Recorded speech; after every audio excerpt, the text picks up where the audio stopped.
Hello friends, मला माहीत आहे की तुम्ही सगळेजण या नोटिफिकेशनची किती आतुरतेने आणि टेन्शनमध्ये वाट पाहत होता.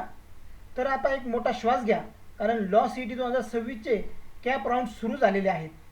विद्यार्थी मित्रांनो, पोर्टलवर आपण गेल्यानंतर आपल्याला राऊंड फर्स्ट सुरू झालेलं दिसणार आहे. परीक्षेची मेहनत तर तुम्ही घेतलीच आहे. आता फक्त ही शेवटची लक्ष्मण रेषा तुम्हाला योग्य पद्धतीने पार करायची आहे. या गोंधळात टाकणाऱ्या कॅप पोर्टलवर तुम्ही योग्य मार्गदर्शन करण्यासाठी, तुमच्या रँकनुसार सर्वोत्तम कॉलेज मिळवून देण्यासाठी मी आज तुम्हाला मदत करणार आहे. जर चॅनलला अजून सबस्क्राईब केलं नसेल तर आत्ताच सबस्क्राईब करा आणि चला तुमचं ॲडमिशन कन्फर्म करूया. विद्यार्थी मित्रांनो, कॅप म्हणजे सेंट्रलाइज ॲडमिशन प्रोसेस ह्याचे राऊंड सुरू झालेले आहेत. फॉर्म भरताना विद्यार्थ्यांनी केलेल्या छोट्या चुकांमुळे अनेकदा चांगला स्कोअर असूनही कॉलेज मिळत नाही किंवा ॲडमिशन रद्द होते. विद्यार्थी मित्रांनो, घाईघाईने फॉर्म भरणं टाळलं पाहिजे, जेणेकरून आपल्याला कॅपचा फॉर्म भरत असताना कोणत्याही प्रकारची अडचण येणार नाही.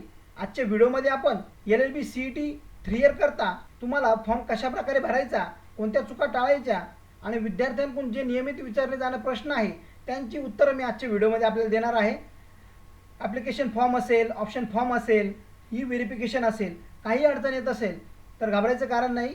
आम्ही तुम्हाला मदत करणार आहोत संपूर्ण मोफत. कॅपचा फॉर्म भरला आहे, परंतु व्हेरीफाय कधी होणार अशी जर तुम्हाला चिंता वाटत असेल तर काळजी करू नका.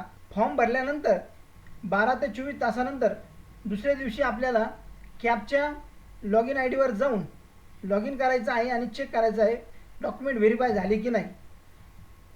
मित्रांनो, काय तुमचा फॉर्म पार्टली व्हेरीफाय झाला आहे. आता लॉग इन केल्यानंतर तुमच्या लक्षात येईल की तुमचे काही डॉक्युमेंट व्हेरीफाय झालेले आहेत आणि काही डॉक्युमेंट तुमचे व्हेरीफाय करण्याचं बाकी आहे. म्हणजे तुमचा फॉर्म पार्टली व्हेरीफाय झाला आहे. तर CET सेल तुम्हाला जे डॉक्युमेंट तुमचे व्हेरीफाय करायचे बाकी राहिले असतील तर त्या डॉक्युमेंटला पुन्हा अपलोड करायचं सांगत असते. त्याकरता विद्यार्थी मित्रांनो, तुम्हाला फॉर्म भरल्यानंतर 24 तासानंतर लॉग इन करून चेक करायचं आहे फॉर्म तुमचा व्हेरीफाय झाला किंवा नाही. आता व्हेरिफिकेशन तुमचं झालं. व्हेरिफिकेशन झाल्यानंतर विद्यार्थी मित्रांनो, आता तुम्हाला फॉर्मची शेवटची तारीख देण्यात आलेली आहे 30 तारखेपर्यंत. मग त्यानंतर एकदा का तुमचं फॉर्म व्हेरिफिकेशन झालं की त्यानंतर तुम्हाला ऑप्शन फॉर्म येणार आहे. म्हणजे तुम्हाला कॉलेजची ऑप्शन द्यायची आहे.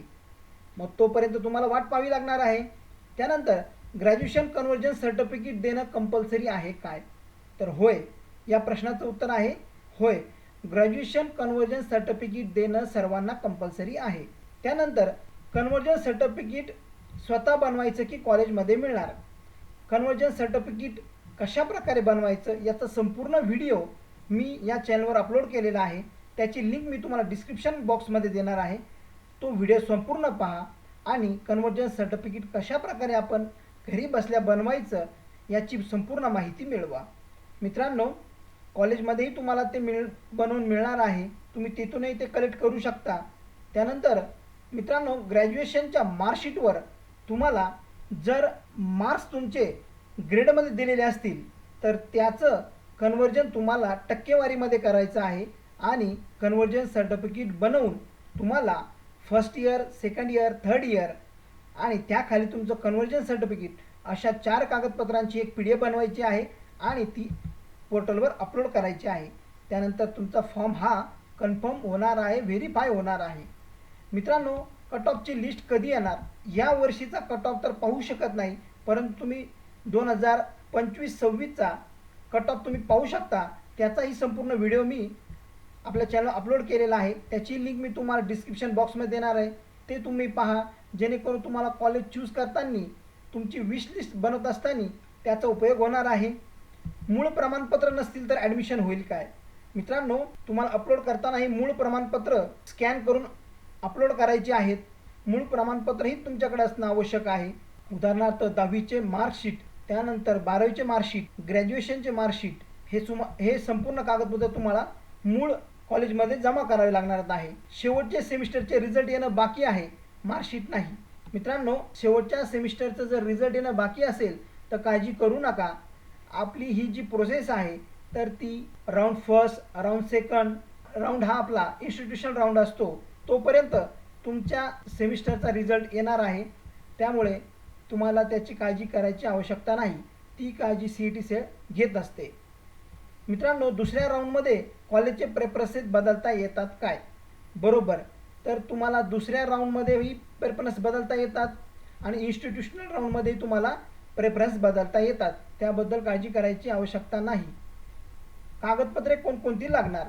आता लॉ CET 3 इयर करता जे विद्यार्थी प्रवेश घेऊ इच्छितात त्यांच्याकरता कोणती महत्त्वाची कागदपत्रे आहे याचा अधिकृत व्हिडिओ आपल्याला आमच्या चॅनलवर मिळणार आहे. त्याचीही लिंक मी तुम्हाला डिस्क्रिप्शन बॉक्समध्ये देणार आहे. ती संपूर्ण व्यवस्थित पहा, जेणेकरून तुम्हाला कॅपचा फॉर्म भरत असताना कोणती अडचण येणार नाही. मित्रांनो, महत्त्वाची कागदपत्रे तुमच्याकडे असणं आवश्यक आहे.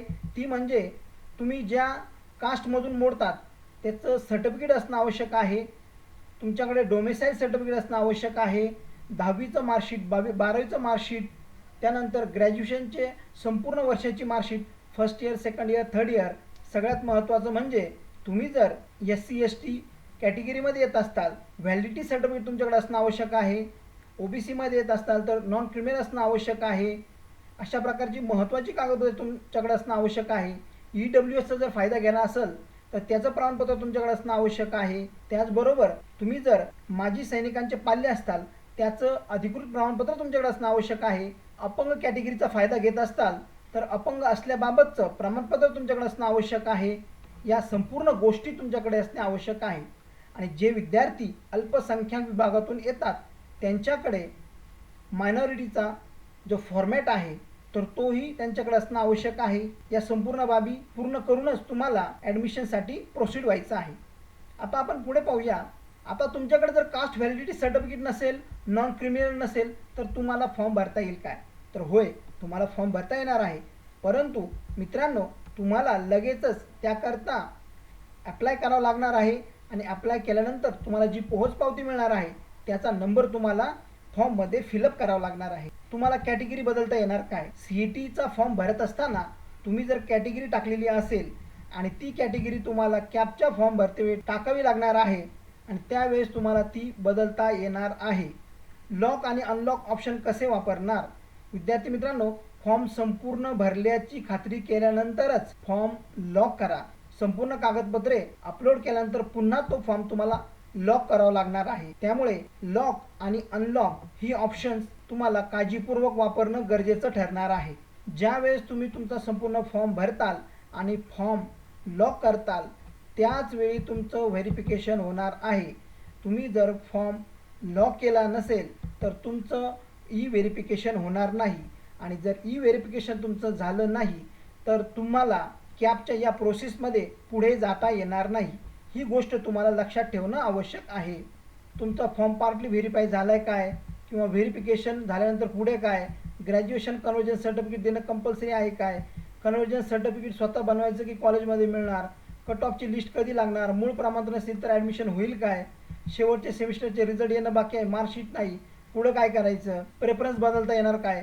कागदपत्रे कोणती लागणार? व्हॅलिडिटी सर्टिफिकेट नाही आहे, मग काय करायचं? कॅटेगरी बदलता येणार काय? आणि फॉर्म लॉक कसा करायचा आणि अनलॉक कसा करायचा? या सगळ्या गोष्टींवर मी तुमच्या प्रश्नांचं निरसन केलं आहे. त्यामुळे कॅपचा फॉर्म भरत असताना तुम्ही हा व्हिडिओ बघणं क्रमप्राप्त ठरतं. विद्यार्थी मित्रांनो, तुम्ही लॉ CET 3 इयर आणि लॉ CET 5 इयरची तयारी करत असताल, तुम्हाला चांगल्या प्रकारचे पर्सेंटाइल मिळाले असतील आणि आता तुम्हाला चांगलं कॉलेज निवडायचं असेल तर या सगळ्या गोष्टींचा विद्यार्थी मित्रांनो तुम्हाला आमचं चॅनल मदत करणार आहे. त्यामुळे व्हिडिओला तुम्ही शेअर करा तुमच्या मित्रांबरोबर आणि चॅनलला सबस्क्राईब करा, जेणेकरून तुम्हाला फॉर्म भरताना काही अडचण येत असेल तर आमच्या व्हिडिओच्या कॉमेंट बॉक्समध्ये कॉमेंट करा. आमची टीम तुम्हाला नक्कीच यावर योग्य मार्गदर्शन करेल. व्हिडिओ आवडला असेल तर लाईक करा, शेअर करा. धन्यवाद.